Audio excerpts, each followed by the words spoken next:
कसं काय मंडळी, बऱ्या आहात ना? शुभ सकाळ, श्री स्वामी समर्थ.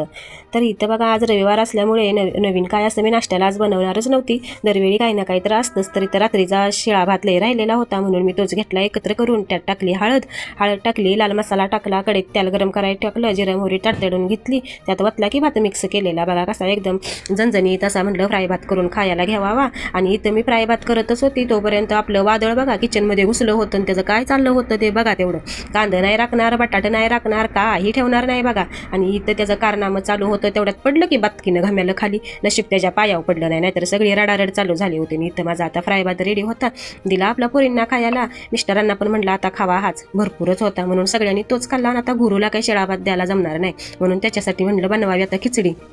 त्याला खिचडी खूप आवडत असते म्हणून मी तर कुकरमध्ये थोडं तेल टाकलं, जिरे टाकले, कांदा घेतलेला एक खसा चिरून, एक मिरची घेतलेली, 4 पानं कढीपत्त्याची घेतली होती आणि टाकलं की तेलामध्ये भाजायला घेतलं. गरागरा हलवून घेऊन त्यात 2-4 पाकळ्या लसणाच्या टुचून टाकल्या. एक टोमॅटो खसा चिरून घेतला होता, तो टोमॅटो त्यामध्ये टाकला आणि घेतलं की गरागरा हलवून. हे बघा कसं दिसत आहे. टाकली 1 चमचाभर हळद, जरा पिवळी जरा खिचडी भारी दिसते ना म्हणून चमचाभर हळद टाकून घेतली. हळद टाकल्यावर त्याला मुगाच्या डाळीची खिचडी भरपूर आवडते म्हणून इथं तांदूळ आणि मूग मी स्वच्छ धुवून घेतलं होतं.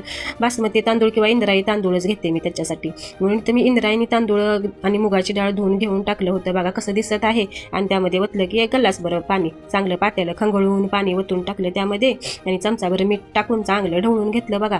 कशी दिसते बघा आता इथं. आणि छान आपली दिसण्यासाठी एक कोथिंबीर थोडीशी चिरून टाकली की त्याच्यामध्ये, कारण हिरवीगार मस्त होती कोथिंबीर ताजी आणि म्हटलं खिचडीचा पण वास भारी येईल. आणि घेतल्या 4 दणदणी शिट्ट्या काढून. आणि रविवार असल्यामुळे आज माझ्या मिस्टरांनी आणलं होतं बघा चिकन.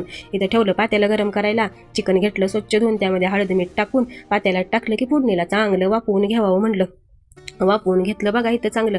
आणि त्यामध्ये नंतर बघा मी आता टाकला चिकन मसाला आणि आपलं लाल तिखट. कट यायला पाहिजे ना, चांगली तर्री आल्याशिवाय बघा चिकन मटण खायला बरं वाटत नाही म्हणून इथं मी एव्हरेजचा लाल तिखट मसाला टाकला. आमचा घाटी मसाला रोजच्या डेली वापराचा आपला घाटी मसाला 3 चमचे टाकला. आम्हाला लागतं झणझणीत कालवण खायला म्हणून आम्ही जरा तिखट जरा जास्तच घालतो. आणि इथं वाटण टाकलं बघा. वाटणामध्ये काय घेतलं होतं तर कांदा, लसूण, टोमॅटो, खोबरं, जिरं सगळं भाजून घेऊन त्याचं वाटण बनवलं होतं. तर हे सगळं वाटण मी त्याच्यामध्ये टाकून चांगलं खरपूस असं भाजून घेतलं आणि टाकले की तांब्याभर पाणी ओतून ठेवलं एका साईडला शिजायला. तोपर्यंत म्हटलं इथं घ्याव्या चपात्या करून. मग इथं 10-12 बघा चपात्या करून घेतल्या पटापटा. चपात्या करण्यात माझा हात कोण धरू शकत नाही बघा, तर चपात्या करण्यात मी लय एक्सपर्ट आहे. तर घेतलं इथं पटापटा 10-12 चपात्या करून. तोपर्यंत कालवण पण शिजलं होतं इकडं. आणि इथं बसलो की सगळी ताव मारायला, सगळी चिकनवर ताव मारत होती. कसं झालंय बघा, कसं दिसतंय झणझणीत एकदम. असं आम्हाला झणझणीत खायची सवय आहे. इथं पोटभर जेवण करून घेतलं आणि सगळ्यांचं पोट एवढं भरलं होतं. गरम गरम चपात्या, गरम गरम कालवण, सगळं गरम गरमच असल्यामुळे लयच भारी आहे म्हणत होत्या पोरी.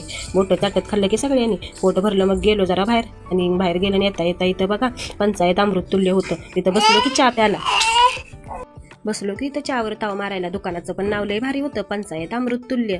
मग म्हटलं की थंडी पण भरपूर वाजत होती बाबा. एकामागे एक असं 3 कप चहाचं हाणलं. अशा रीतीने आजचा